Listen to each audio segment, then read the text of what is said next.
Welcome to my channel Kathavadati. कहानी अच्छी लगे तो like subscribe share and comment जरूर करें। रवि जा और जाकर बाजार से ढेर सारी मिठाई लेकर आ। आज अपने घर दो दो गुड न्यूज हैं। तेरे भाई की शादी तय हो गई और बहू ने भी आज मुझे दादी बनने की गुड न्यूज दी है। मैं पहली बार दादी बनने जा रही हूँ। आज मैं बहुत खुश हूँ। कितने दिनों से देखा सपना आज पूरा होने जा रहा है। और हाँ, मिठाई लाने में जरा भी कंजूसी मत करना। सुमन जी ने अपनी खुशी जाहिर करते हुए कहा।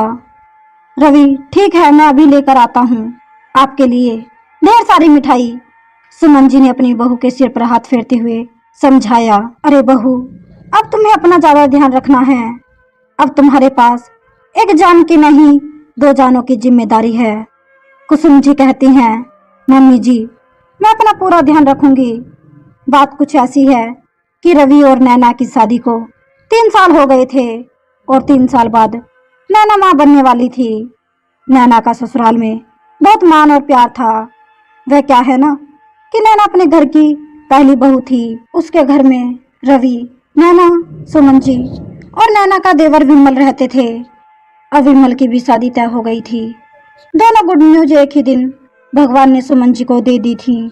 ऐसे ही नैना की प्रेगनेंसी को 5 महीने हो गए। नैना के फोन पर घंटी बजी। सुमन जी ने कहा, बहू, तुम्हारा फोन बज रहा है, देखो जरा किसका फोन है। नैना, जी मम्मी जी। फोन पर बात करने के बाद नैना अपनी सासू माँ के पास बात करने आई। नैना थोड़ा घबराते हुए बोली, मम्मी जी, मम्मी का फोन आया था। वह बोल रही थी कि मेरी पहली डिलीवरी मायके में हो जाए। वह क्या है ना, हमारे मायके का यही रिवाज है कि बेटी की पहली डिलीवरी उसके मायके में होती है, इसलिए मम्मी बुला रही हैं। कुछ दिनों बाद 7वां महीना लग जाएगा तो जाना नहीं हो पाएगा।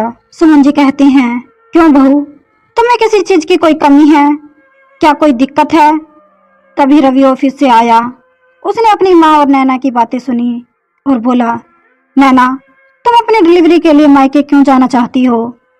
मैंने इतने साल इंतजार किया इस खुशखबरी का और मैं भी चाहता हूँ कि हमारा पहला बच्चा हम दोनों के बीच हो, हम दोनों के साथ रहे। तुम यहाँ क्यों नहीं रहना चाहती? नैना समझाते हुए कहती है, नहीं रवि, मुझे यहाँ रहने में कोई परेशानी नहीं है। वह माँ कह रही थी कि उन दोनों को मेरी प्रेगनेंसी के समय मेरी देखभाल करने का बहुत मन है। मेरे मायका का यही रिवाज है कि बेटे की पहली प्रेगनेंसी उसके मायके में होती है। सुमन गुस्साते हुए कहती हैं, देखो बहू, शादी के बाद ससुराल के रीति रिवाज से चलना पड़ता है, मायके के रीति रिवाजों से नहीं। ससुराल के रिवाज मायने रखते हैं, ना कि मायके के। और अभी तुम ससुराल में हो, हमारे यहाँ ऐसा कोई रिवाज ही नहीं है। अब आगे तुम्हारी मर्जी। रवि समझाते हुए कहता है, देखो नैना, हमारा पहला बच्चा है और मैं नहीं चाहता कि तुम्हें कोई परेशानी हो। अगर तुम्हें मायके में ही अपनी डिलीवरी करवानी है तो ठीक है, जिसमें तुम्हारी खुशी। नैना खुश होते हुए बोली, थैंक यू रवि, मेरी फीलिंग्स को समझने के लिए। वैसे भी काफी दिन हो गए हैं मम्मी के पास गए हुए। रवि, चलो अब जाकर आराम कर लो। वैसे भी शादी की तैयारियों की भागदौड़ में तुम बहुत थक गई होगी। नैना के कमरे में जाने के बाद सुमन जी अपने बेटे से कहती हैं, बेटा, तूने बहू को कुछ ज्यादा ही सिर पर चढ़ा रखा है। यह सही नहीं है। शादी का घर है, 100 काम पड़े हैं, उसमें भी तूने बहू को मायके जाने की इजाजत दे दी। यह तूने सही नहीं किया। अगर ऐसा ही चलता रहा ना तो देखना, बच्चा होने के बाद उसकी दादी कम, उसकी नानी ज्यादा हक जताएगी। रवि अपनी माँ को समझाते हुए कहता है, अरे ऐसा नहीं है माँ, होने वाले बच्चे पर दादी और नानी दोनों का बराबर का हक होता है। और नैना कुछ ही दिनों के लिए तो अपने मायके गई है, बच्चा होते ही वह अपने पास आ जाएगी। फिर खिलाती रहना अपने पोते या पोती को जी भर के। 2 दिन बाद नैना अपने पिता के साथ मायके चली गई और कुछ दिनों बाद उसने प्यारे से बेटे को जन्म दिया। सुमन जी के फोन पर घंटी बजी। बधाई हो समधन जी, गुड न्यूज है आपको, आप अपने पोते की दादी बन गई हो, कि मम्मी ने फोन पर बधाई देते हुए कहा। सुमन जी यह खबर सुनकर और खुशी के मारे नाचने लगी और नैना की मम्मी से बोली, आपको भी बधाई हो। समधन जी, आप भी तो नानी बन गई हैं। हम आते हैं अपने पोते को देखने। यह खबर सुनकर रहा नहीं जा रहा। अब मुझसे सुमन जी ने फोन रखा और अपना सामान पैक कर रवि और छोटे बेटे विमल के साथ नैना के घर के लिए निकल गई। खुशी जाहिर करते हुए कहती है, कहाँ है हमारा पोता, कैसा है?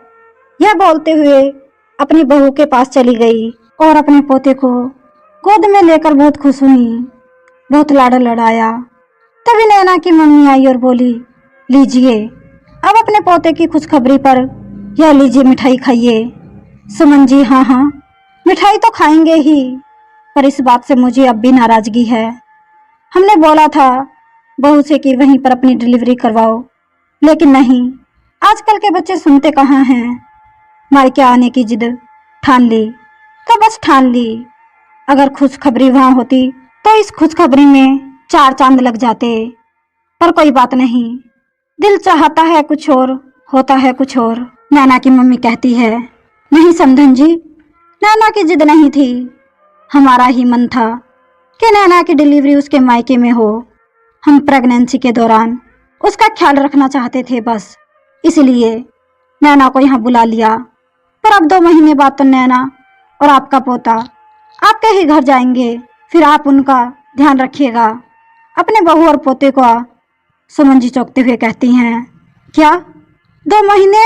अरे नहीं नहीं, हम 2-3 दिन में ही अपनी बहू और पोते को लेकर अपने घर जाएंगे। बहुत हो गई आप लोगों की मनमानी। नैना की मम्मी कहती है, नहीं नहीं, ऐसा नहीं हो सकता। आपको पता है ना, नैना की सर्जेरियन डिलीवरी हुई है, तो इस दौरान उसे सफर करने में बड़ी परेशानी होगी। सुमन जी कहती हैं, अरे आप परेशान क्यों हो रही हो? मेरा बेटा अपनी गाड़ी लेकर आया है बहू को ले जाने के लिए, कोई परेशानी नहीं होगी।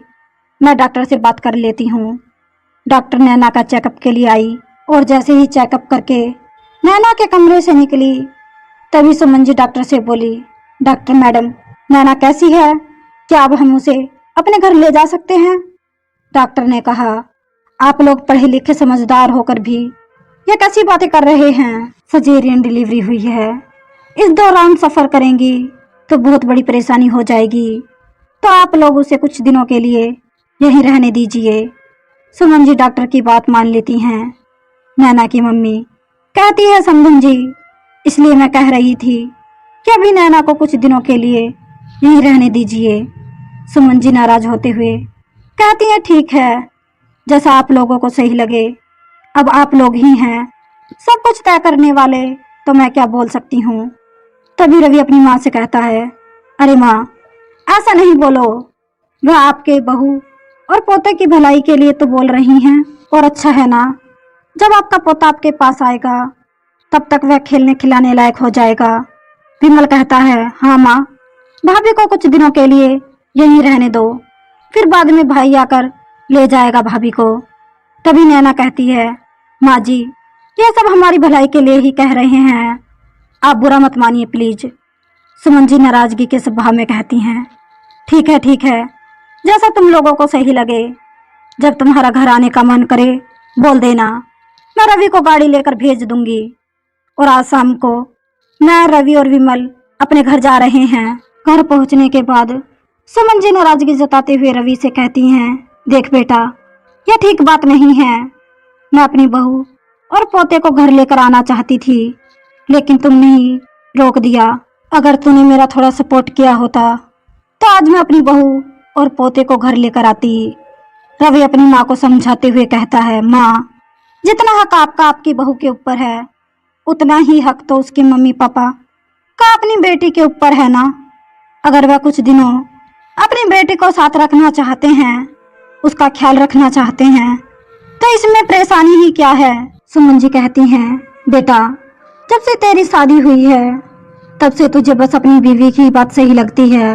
अगर तूने शुरू में ही बहू को मायके में डिलीवरी करने की अनुमति न दी होती तो आज मेरा पोता मेरे हाथों में होता, मैं उसे अपनी गोद में खिला रही होती।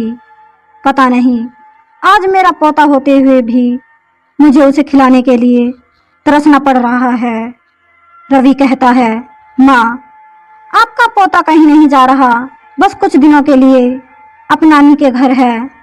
वह आपका पोता है और आपका ही कहलाएगा। जब आपका पोता आ जाएगा तो आप जी भर के उसे खिलाते रहना, कोई कुछ नहीं बोलेगा। सुमन जी कहती हैं, अब तो फालतू की बातें करके मुझे बहला मत। चला है मुझे समझाने। 2 महीने बाद रवि नैना को लेकर घर आया। सुमन जी नाराज होकर अपने कमरे में बैठी थी। तभी नैना और रवि सुमन जी के कमरे में गए। रवि कहता है, माँ, आप अभी तक नाराज हैं? नैना समझाते हुए कहती है, रवि, मुझे पता है किस बात पर नाराज है मुझसे माँ। जरा सोचिए, अगर लड़के की पहली डिलीवरी उसके मायके में हो जाए तो इसमें सबका भला है ना। पहली बात यह है कि लड़की के माँ बाप को अपनी बेटी के साथ रहने का मौका मिल जाता है, और दूसरी बात यह है कि जब पहली बार लड़की की प्रेगनेंसी होती है तो उस दौरान उसे अपने माँ बाप से बच्चों वाला प्यार और देखभाल मिलती है। एक लड़की जब माँ बनती है ना, मम्मी जी, तो उसके साथ बहुत सारे शारीरिक और मानसिक बदलाव होते हैं। शारीरिक परेशानी तो सह लेती है, लेकिन मन की परेशानी में हमें किसी ऐसे को जरूरत होती है जो उसके परेशानी को अच्छे से समझ सके और अपने मन की हर बात कह सके। और एक बेटी को उसकी माँ से बढ़कर समझने वाला इस दुनिया में और कोई हो ही नहीं सकता। बस इसलिए यह रस्म बनाई है मम्मी जी। सुमन जी नाराजगी खत्म करती हुई कहती हैं, तुम ठीक कहती हो बहू, मैंने तो कभी ऐसा सोचा ही नहीं। अब मेरी बेटी की भी डिलीवरी होगी ना, तो मैं भी उसे भी बुला लूंगी।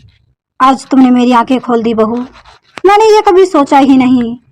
उसकी माँ से ज्यादा देखभाल और प्यार कोई नहीं दे सकता। इतना कहकर सुमन जी नैना को आशीर्वाद देती हैं और पोते को गोद में लेकर खुश हो जाती हैं, और अब सब शादी की तैयारी में जुट जाते हैं।